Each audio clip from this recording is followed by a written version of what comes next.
This conference will now be recorded. Okay. So a major topic of Shabbos is muktzah. Muktzah actually means set aside. And that which is set aside from usage, we're not allowed to move. It will depend on the degree to which something is set aside. And that will affect the degree or situations where we can or cannot move the objects. So let's go on page 299. The term muksa means set apart. Objects which are in the halacha category of muksa may not be moved on Shabbos. The main categories of muksa are kli shemalachto leisur. Kli means a vessel, an instrument, that its malacha, its normal work, its normal usage is leisur, is prohibited on Shabbos. For example, you're holding one in your hands, a pen or a pencil. Yes, a pen or a pencil is a kli shemalachto leisur. It is a tool, a vessel, an instrument that its normal usage is one that is prohibited on Shabbos. Okay? Normally a pen or pencil is used for writing, $2.99. So it's a kli shemalachto leisur. They just posted on my family WhatsApp group. Everybody has a whole bunch of these family WhatsApp groups, right? So on the family WhatsApp, actually I want to test some of you. I think Esther will pass this. I passed this. I'm not sure if all of you will pass it. What is it's sort of picture of a cassette tape. Anyone know what a cassette tape is? Oh, you know what a cassette tape is. Good. A cassette tape and a pencil. What is the connection between those two items? A cassette tape and a pencil. Oh, very good. Did you guys know that? You did? You're just on the cusp, right? You didn't know that, right? You can wind the cassette tape up with the pencil, right? Gabriella, you knew that? You've done that in your lifetime? I knew that. I didn't. I can't wow. hear other My people. kids had no clue. Had no clue. And then when someone answered and explained, oh, you could wind it with the pencil, they said, what does that mean? Okay, so the normal use of the pencil is writing. Okay, so a pencil is categorized as a kli shemalachto leisur. A kli, a vessel, that its normal usage is one that is not allowed on Shabbos.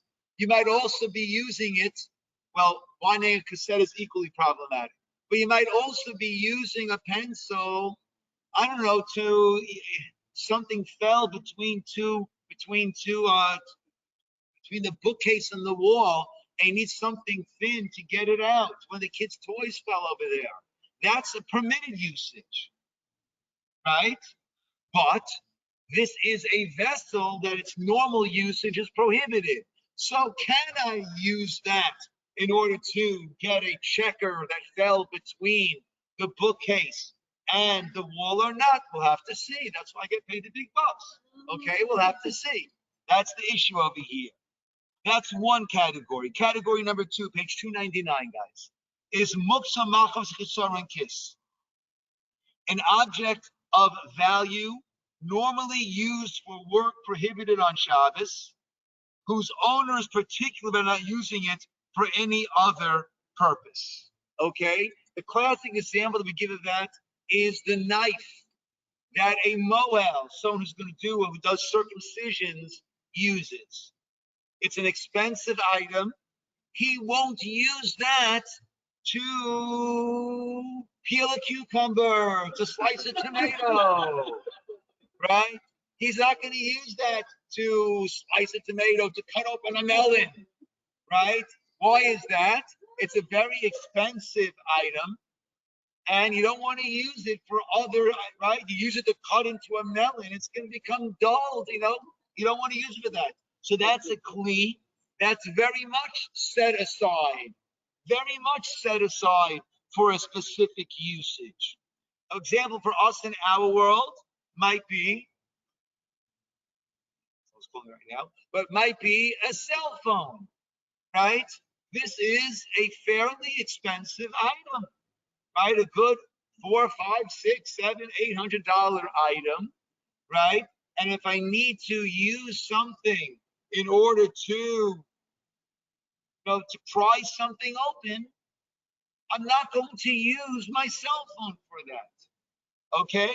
That's a kli shemalachto liisur, a instrument normally used for work prohibited on Shabbos. I'm sorry, muksa mach chisaron kiss. Chisaron kiss means a loss. Kiss is your pocket, is your wallet. It's going to cause a financial loss. Number three, muksma machmas gufo. It's not designated for any use at all. It's something that is inherently muksa. Again, muksa means what, my friends? Set apart. It's inherently set apart from my scheme, my thoughts of usage, because I don't use it for anything. For example, I'm sorry, a cat or a rock. A rock is something that is not designated for any such usage. If you have a rock that's designated to hold open the gate leading into your house, then it is designated. But if you just want to just pick up a rock in order to prop open the gate, well, that rock is muksa. It was set apart because it was not designated for any use. It's muksa machmas kufo because it itself does not have any usage.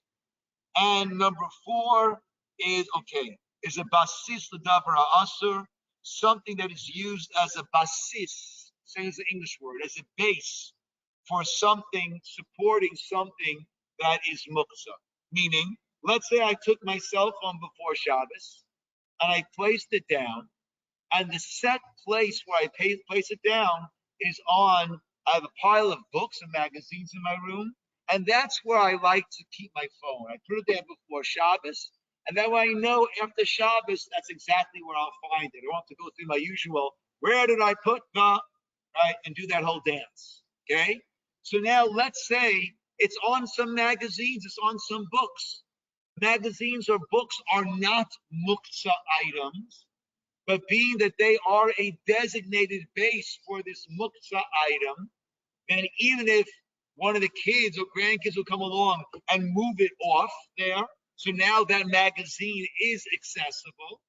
But being that going into Shabbos, it was serving as a basis, as a base for something that is asur, that is another category of muktzah.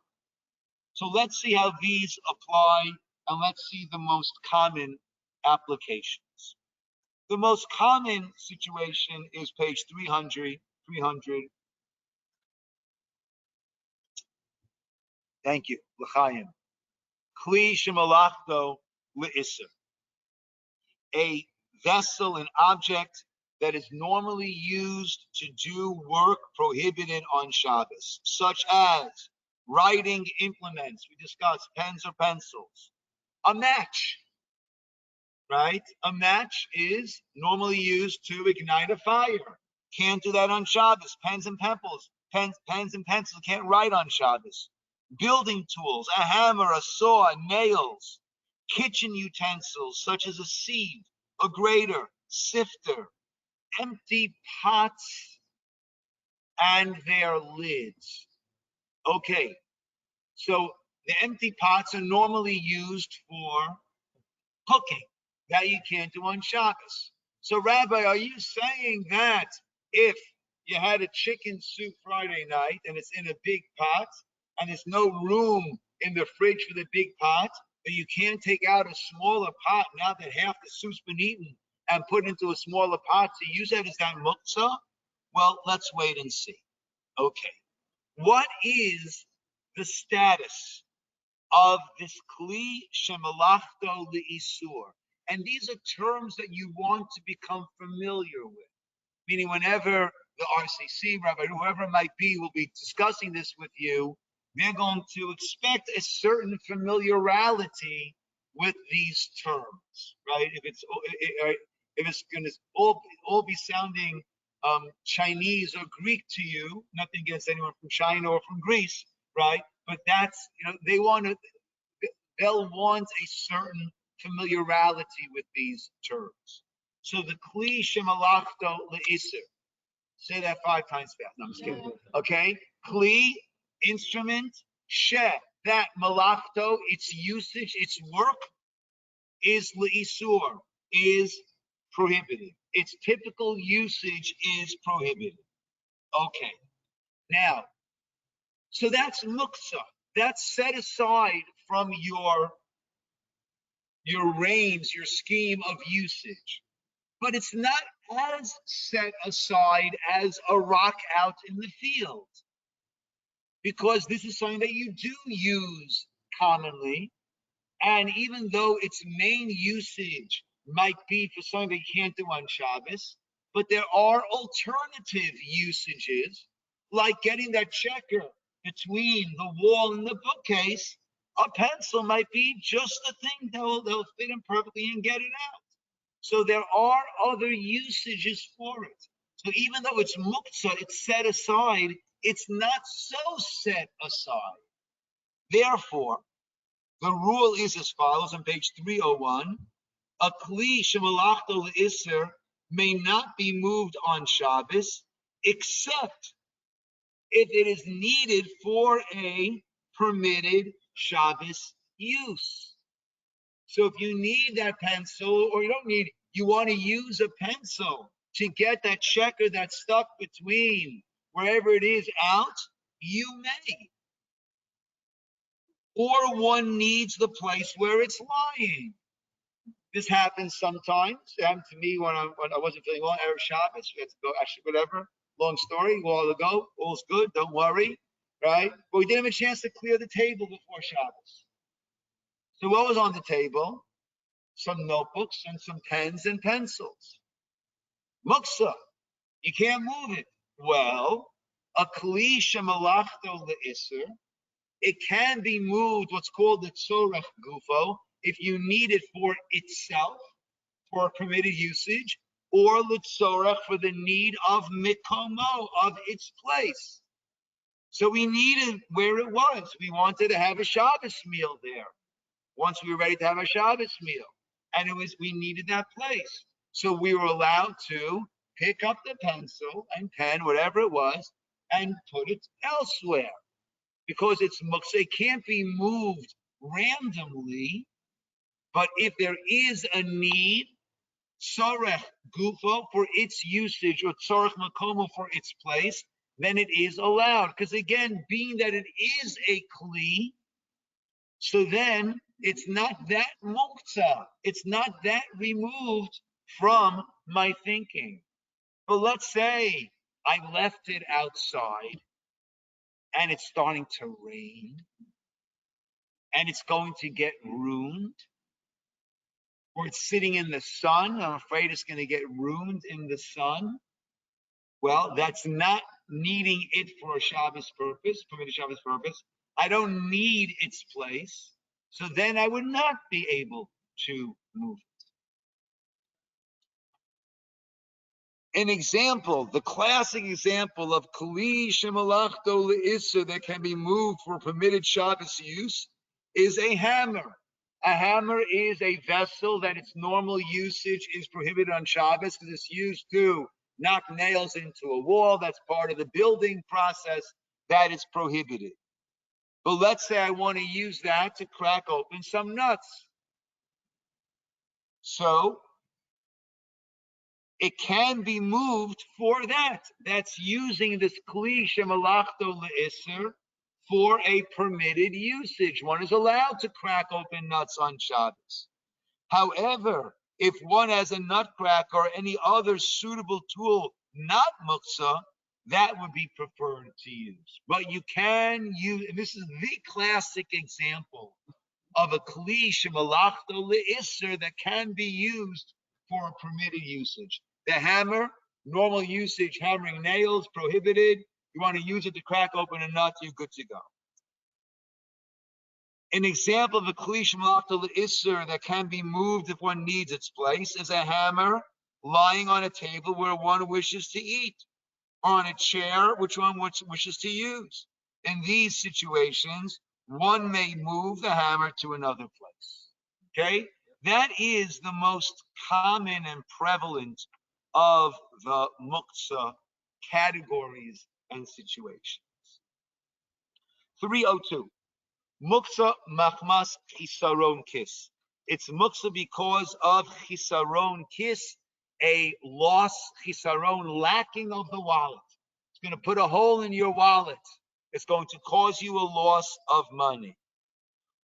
This is an object of value normally used for work prohibited on Shabbos, whose owner is particular about not using it for any other purpose because of the damage that would be caused to the object.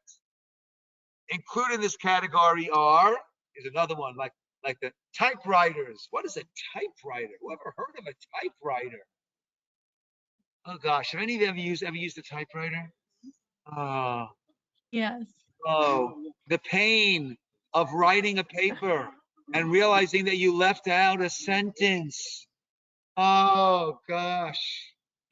What a joy with a computer that you just move the cursor and put them where you forgot. You have to start all over again from that point. Oh, the pain. Especially for someone like me who used to type like this. Oh, torture. Okay. Candlesticks, cameras, securities and deposits, right? We would say now, if we upgrade this a little bit, right? Our laptop, right? Our cell phones, okay? Merchandise which the owner will not use because he intends to sell it, also included in this category. Muktzah machmas chisaron kis may not be moved even if one wants to use it for a permitted Shabbos use, or if one needs its place. Okay? Yeah.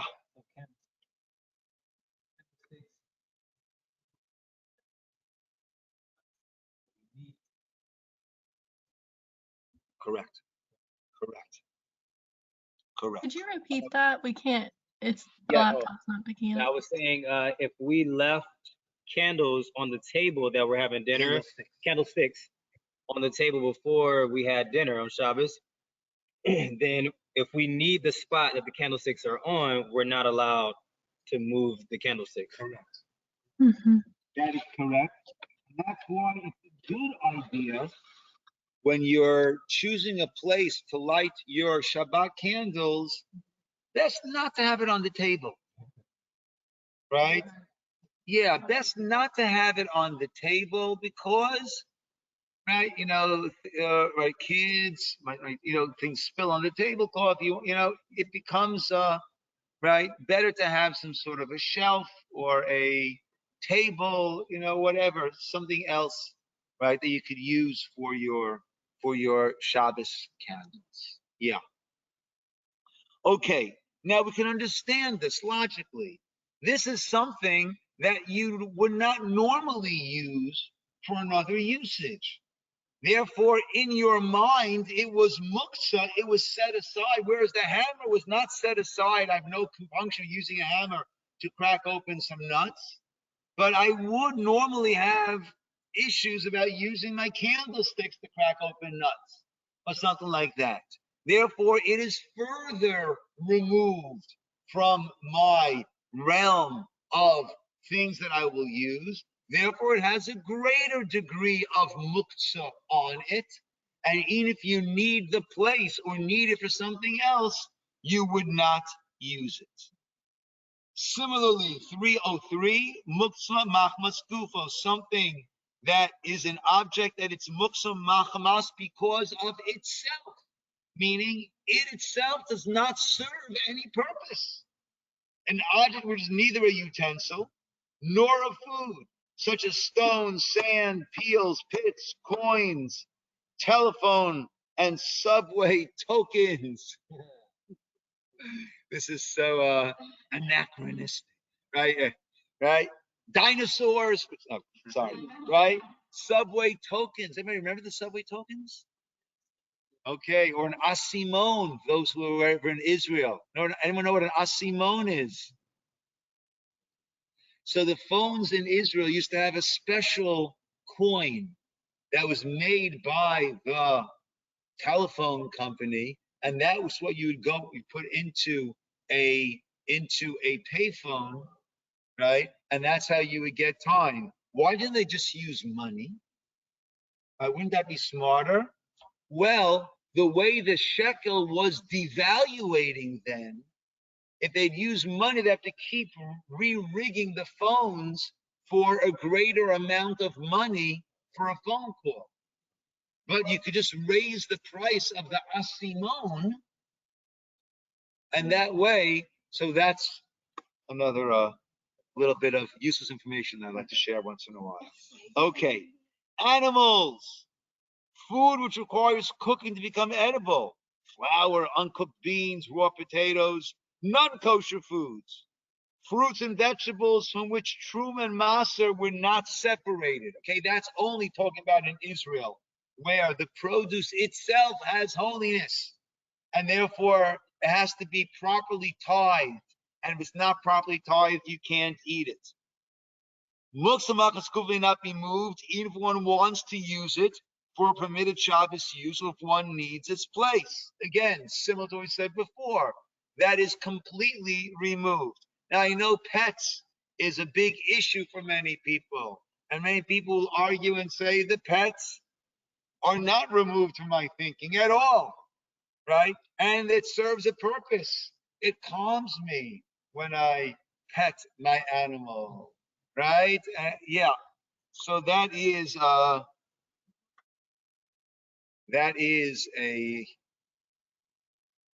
interesting halachic area, right? The standard approach is that the pets are considered to be muktzah, right? So in the case of rocks in the garden, right, those are completely muktzah. You had no plan of using it for anything, and therefore, what I've said before, if you want to take one of those stones in order to prop open the gate leading into your property, right, one would not do that. Basis Ledavara Asr 304, right? I mentioned, right? I put my cell phone down on this stack of books each time. A basis, a base Ledavara Asr for something for something that is prohibited, as in my cell phone, is an object on which or in which the owner or somebody else with the owner's knowledge put a muktzah object before Shabbos. If the object is still there when Shabbos begins, it becomes muktzah for the whole Shabbos. It may not be moved even if the muktzah object is removed or falls off on Shabbos. For example, a desk drawer which contains money or tools is considered a base to muktzah objects and therefore may not be opened. It comes up often, right? If you've got that utility drawer in your kitchen, right, where you throw in lots of different items. If most of the items that are in there are muktzah items, so then that will become a basis l'davar aser. You would not be able to open that drawer even to take out something which is of permitted Shabbos use.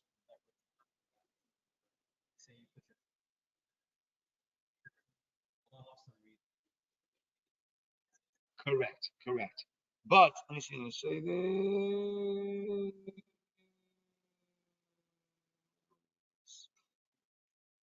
Okay. Now, but this he doesn't mention over here, but it's important. I gave an example that I deliberately put my cell phone down on this pile because that way I know when Shabbos ends, I don't need to do my usual dance of, Natalie, do you know where I put my whatever, and fill in the blank.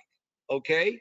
But let's say before Shabbos, I'm quickly getting ready for Shabbos, and I toss my phone down on the shelf there in my room, and it happens to go on to the Reader's Digest.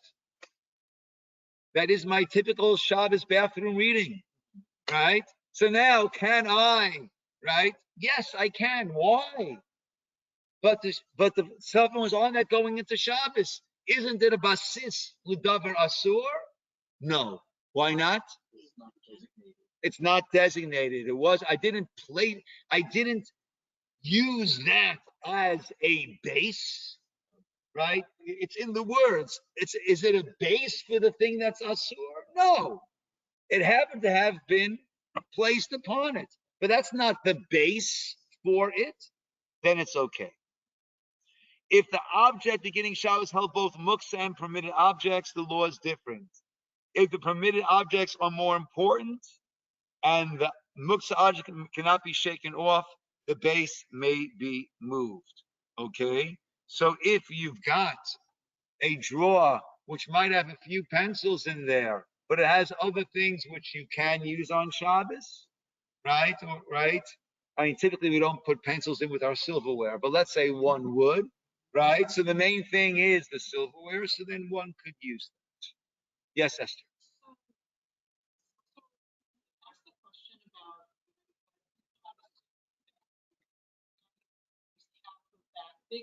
Good. Is it okay to bring out a smaller pot? So you tell me, is it okay or is it not okay? And tell me why. Why?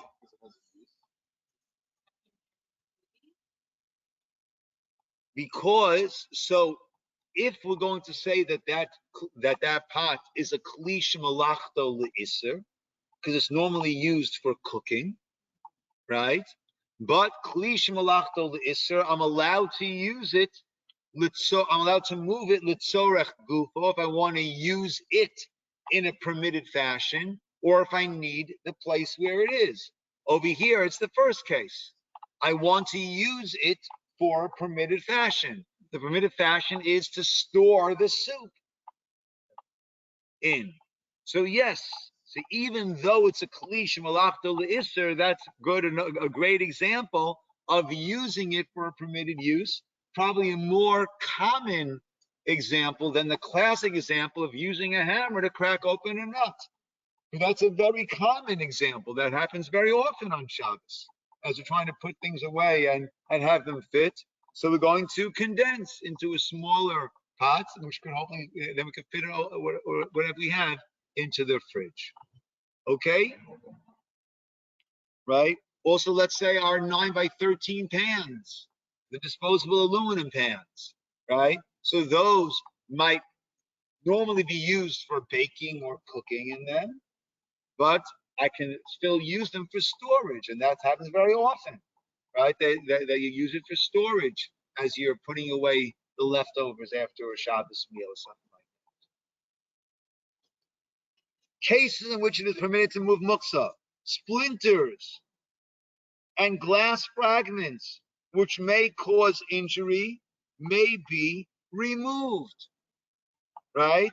If a glass breaks, right? So that's muksa. So why are you allowed to move it? Why? Because it might cause injury. Why is it that causing? So be careful. Don't go in the room. Why does that allow for this? Because keep in mind, this is only a rabbinic institution. And it's not that we disregard something that's rabbinic, but the rabbis did not institute it in such a case. In normal situations, they instituted this as a safeguard against the breaking of Shabbos. But in a situation where you have kids running around, there's broken glass on the floor, they did not, it's not that we say, well, it's only rabbinic, so we don't have to worry about it. No, rabbinic, we do worry about it, but there is no rabbinic, they did not institute, did not apply this rabbinic law in this situation. Similarly, if peels and bones remain on the table after a meal, that's a great example. Cleaning off the table. Cleaning off the table. That's all muksa stuff. Right? And don't tell me, yeah, but you'll need the place for the next meal, because we said muksa machmas gufo. It serves no purpose. It's not, cannot be moved even if you need it or even if you need its place. So why can you clean off after the meal? Well, we know the rabbis instituted many things to increase the glow of Shabbos. Shabbos candles, for one. Literally the glow of Shabbos. You want Shabbos to be a beautiful, elegant, warm, embracing day. Chicken bones and skin on the table is kind of like the anti-Shabbos candle. Right? It's not going to do it. The guys might not notice, but for the wives, it's going to be like a horror movie. Right? That's what's going on in their house. Right? So again, the rabbis did not institute it in such a case. Okay. So similarly, 305, peels bones made on the table after a meal. If it's repulsive, let them remain there until in the Shabbos, one may remove them. Okay. Permitted ways to move muktzah objects, those which cannot be moved, even if you need the place, moving an object by blowing it. Okay, one may blow money bills off the table. Okay, why is that? Well, you're not directly touching it. And the fact that you're doing it in this unusual way will cause enough of a reminder that you don't want to be using this on Shabbos. Okay, that was 306, 307. Moving an object indirectly. It is permissible to move a muktzah object by means of another object. This is called tiltul min atzad. One may use this method only if it is not one's purpose to make use of the muktzah object being moved. Okay. For instance, one may take a garment which is not muktzah, even if the process of muktzah garment will be moved. One may take a book, even if some coins will be moved in the process. One may not move a muktzah object through indirect means if his real intention is to get to the muktzah object. Example that comes up sometimes. Let's say you've got yourself your keychain. On the keychain is your house key. Also on your keychain is your mechanical car key. Right? So, right, that mechanical car key is a problem on Shabbos. It's muktzah. Right? If you even move it near the car starts to beep, right? You know, we have issues with that. Okay? But I need my house key in order to lock the door from the inside or from the out, whatever it is. So what I may do is, anybody have like a ring of keys in there? Oh, perfect. Oh, thank you. Perfect. Okay. So what I may do in this situation is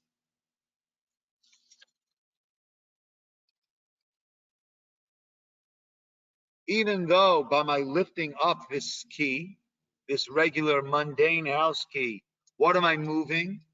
I'm moving a muktzah object, but it's called tiltul min atzad. It's not directly moving it. Okay? So that would be allowed. This would be allowed.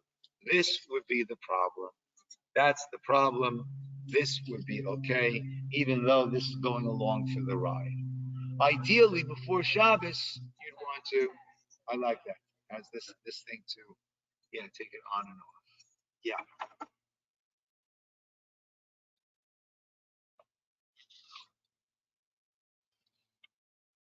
Okay, and 308. Moving a muktzah object by nudging with one's body. According to the Mishnah Berurah, one may move muktzah object with a part of the body which one does not generally use for that purpose. Right? Foot, mouth, elbow. Okay. The Chazon Ish forbids moving muktzah in this way. We follow that of the Mishnah Berurah. So that would also be a way of moving something out of the way. Now, how about you left the computer or a cell phone on one of the chairs, right? So we had said that is muktzah machnas chisaron kiss, and therefore that you cannot move at all. Okay, but what you would be able to do is, right, bring over something else nearby and knock it over the old elbow move, right, onto that. Now, actually, a cell phone, I'm not so sure about. If a cell phone, even though it's an expensive item, right, and we wouldn't use it to crack open a nut, but we are pretty laissez-faire when it comes to our cell phones. I don't think we treat them so gingerly. I'm not sure. But it'd be best to do it in this kala achar yad, in this unusual manner.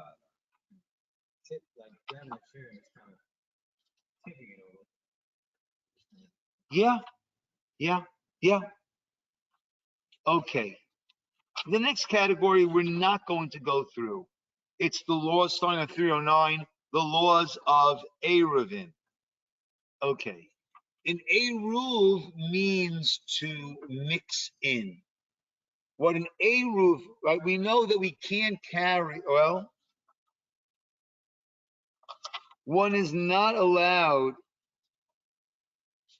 to carry from private domain to public domains. Okay? What an Eruv does is by enclosing the area, either utilizing walls, fences, like in my house, we actually have a fence that goes around. So even if the Eruv is down within the walls of my fence, that's my private area. I can carry from my house to there to the house, not a problem. I can't carry beyond that fence.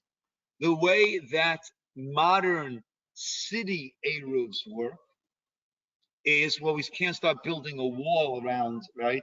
But what we do is we utilize a concept called a tsurat hapetach, which is a doorway opening. Okay? And a doorway opening does not ruin the wall. That's considered part of the enclosure because you have these openings. So the way that it's done modern times is we utilize the electric poles, and we, with permission of the electric company, run a string from this pole to that pole, and that is considered a door opening, and then another door opening. Here, our Eruv, we actually use a wall. We use the 405 wall as a big part of our Eruv, and the wall that we have by the golf course also, we utilize that as a big part of the Eruv. So we do utilize actual walls when we can, but otherwise we do that method. Okay, that's what enables us to be carrying, right, pushing strollers within the university park area, which is pretty important for a Orthodox community to function properly. Okay, when the Eruv is down, so then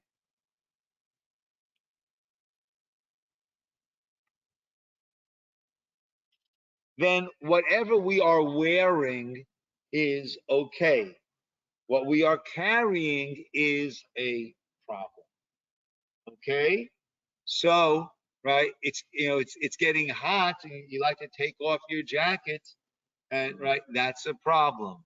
Or I wear my sunglasses to shul, carrying my regular glasses in my pocket, and vice versa on the way home. When the Eruv is down, I don't have that luxury, and have to squint. What can you do? Yeah.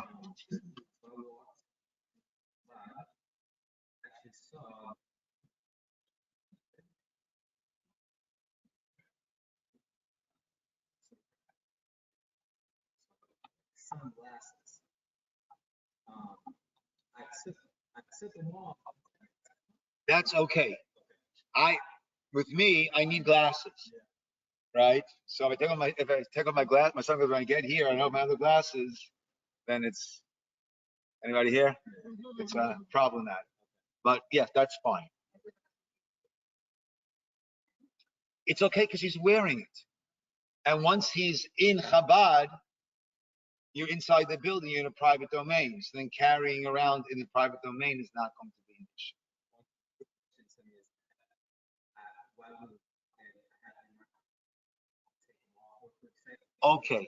Okay. So, all right. So, right, regular glasses I don't take off. But a person who's wearing non-prescription sunglasses is very used to this and going like that, because you don't need them all the time. So that is correct. You want to be mindful to wear them the whole time and not take them off in camp. Yes.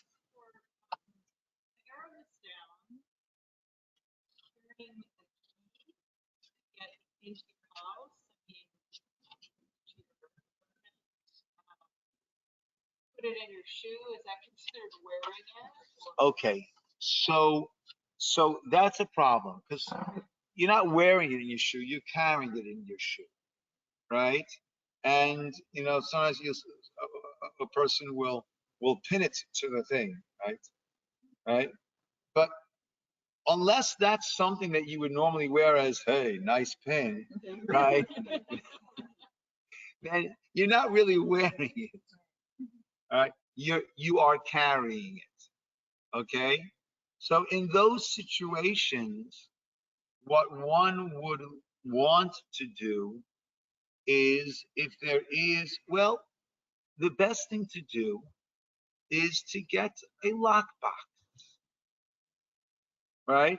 If you have, let's say, so I got my house, I got an area around it, so I can always hide a key, right? Actually, what I have in my house, because we got tired of my kids visiting and giving them keys and losing keys and making more keys, we just have a combination box to get in. Now, many of them are electronic, right? But you can order, if you go into a Lowe's or Home Depot, I think they're basically going to be electronic, right? But you can order online those that are manual, right? And that way, right, in the situation, it might not be the most advanced and high security situation, but in those, right, when you're home, you could have an additional deadbolt that you use, and during the week, whatever you want to do, and on Shabbos, if the Erev is up, whatever you want to do, but in those situations where the Erev is down, then you would use that as the way of locking your house, and that's simply putting the code, and you're good to go, or getting a lockbox. Right? And on Shabbos, when the Erev is down, you have a lockbox that just goes around your knob, right? You've got the combination, open it up, open your key, and you go in. So you're on the Erev list. Well, there's an email that goes out every Friday. Yeah. Yeah. Okay.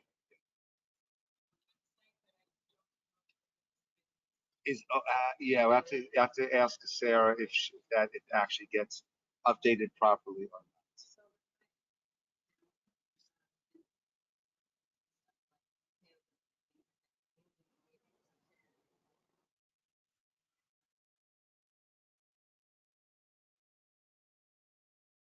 That is correct. That is correct. In other words, they don't have to come to Shira, right? Yeah. Okay. Okay. Okay. So this we've touched upon page 326. There are 39 types of malachot. That was the constructive work done for the tabernacle that we discussed at the very beginning, right? The tabernacle is very much linked to creation. Creation is God making a place for us in His world. The tabernacle is our making a place for God in our world. Do we hear that, guys? Creation is God making a place for us in His world. The tabernacle was us making a place for God in our world.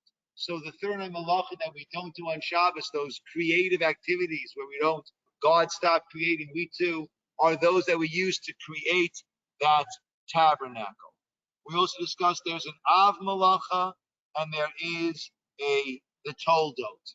The Av is the primary and the others are equally Torah based, whereas let's say planting is the Av Malacha. Well, watering will be a Tolda. That will also be a Torah injunction because planting is the growth of something. Watering is also in that category. Okay.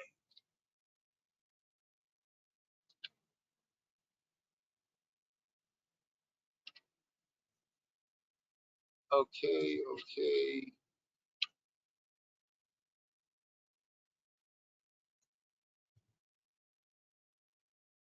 Let's look at page 333.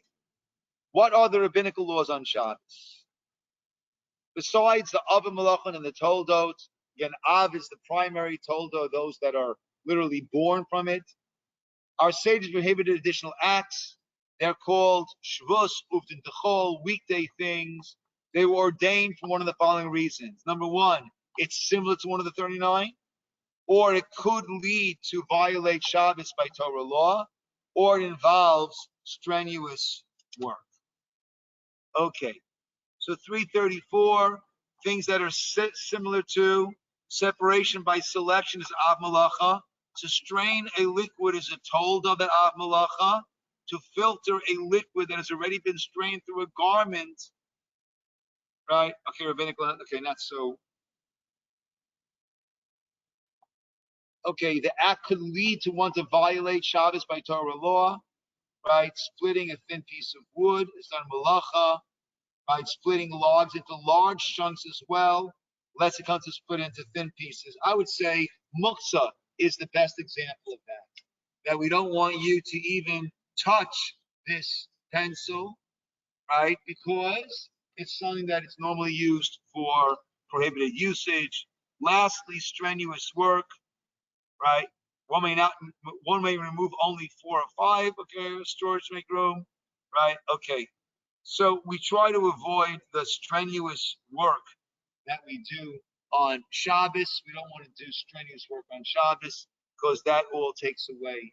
That's rabbinic. That will take away from right. If you need to move a mattress because you've got some guests over, whatever it is, sleepover friends, right? We do that, but we don't do strenuous work on Shabbos. Okay. So be it. Yes, Danielle.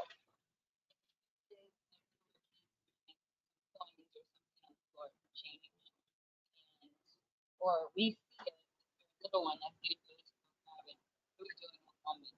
Okay. Yeah. So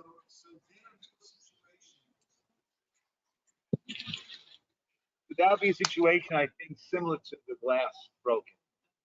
That's something that could be dangerous for a little kid, right? So what you'd want to do is, in a unusual manner with your foot or something like that, you want to kick it to a place where the child will not see it, will not be able to get it. You want to kick it under the couch and get it after shots.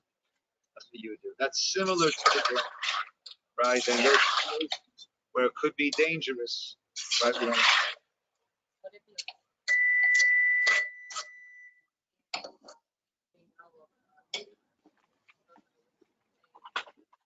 Simone, you're not muted. Oh, I'm sorry. No worries. What was Danielle's question? I Danielle couldn't. asked, okay, so the first question was about coins on the floor. You heard that? If there's some coins on the floor and it's a danger the kids could get to it, so I said that's similar to having the broken glass. That one will be able to move that, right? Ideally, do it in an unusual manner. Then she asked, well, how about having one of the younger kids put it into the tzedakah box? So you'd rather not have the kids because we don't do that on Shabbos. So better, you know.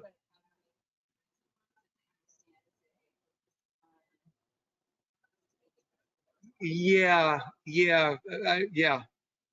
Sometimes, baby, you don't. Let's say a kid turned on the light and he can't. It's off the light or on whatever it was, and you need it back to the way it was, right? So you don't want to tell the kid to do that, right?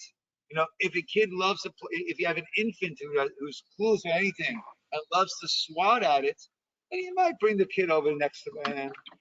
If they swat, they swat, right? But a London is already aware, right? We have probably less, but a London's already aware, right? We're talking about, so that's, but to have them do it, instruct them to do it. That just 1 second.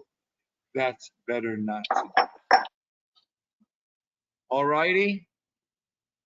Okay. Very good. Okay, so we're set at 7:30 now, and next week, I have to check the calendar. Oh, actually, next week is the AGM. It's the shul's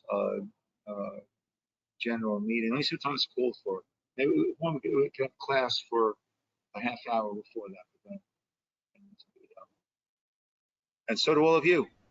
Rabbi, I think the AGM meeting is at 8:30. Oh, is it 8:30? Are you sure?